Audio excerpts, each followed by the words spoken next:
I am Emmanuelle Lamarche, and this is my lab number 4 for Physics 22.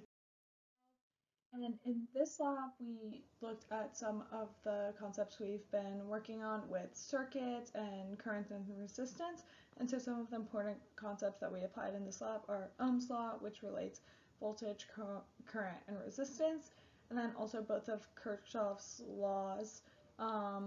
which come from the conservation of charge and conservation of energy equations, where it says that current flowing into and out of a node must be equal, and in any complete loop, all of the voltages will sum up to the total voltage in other components of the loop.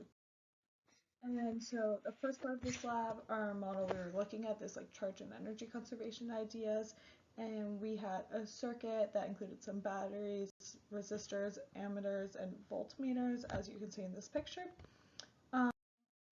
And so with this,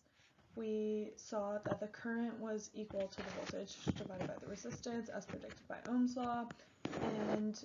when you replace the ammeter with the voltmeter, if the wires weren't connected, the current was 0 and the voltage was the opposite of the voltage of the battery. And then using the voltmeter to make some other measurements around the resistors, we could see how that affected the voltmeter, and that's shown on this graph here, and shows that the potential difference around the entire loop does equal 0 round trip around the loop when you consider the battery and the resistors.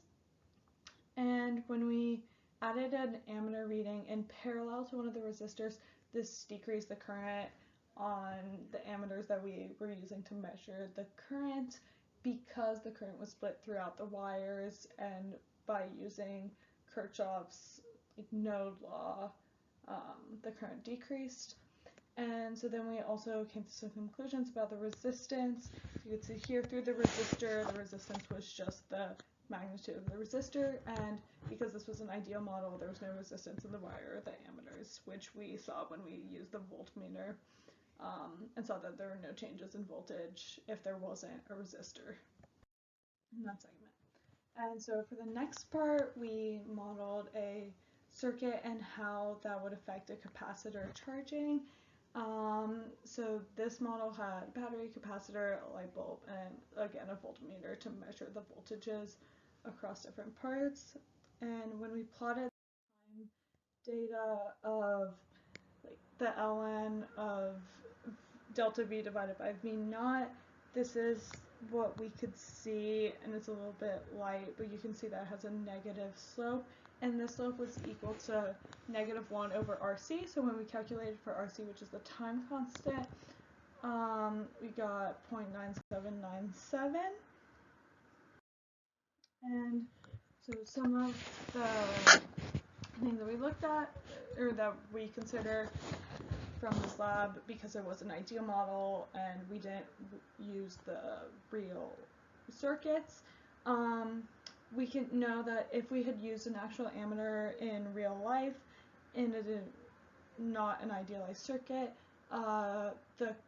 this would have had a non-zero resistance, unlike our ideal model, and so this would have decreased the magnitude of the current throughout the entire circuit, because that current is related to is inversely related to the resistance of the loop. And also, if we had used a real battery to charge the capacitor,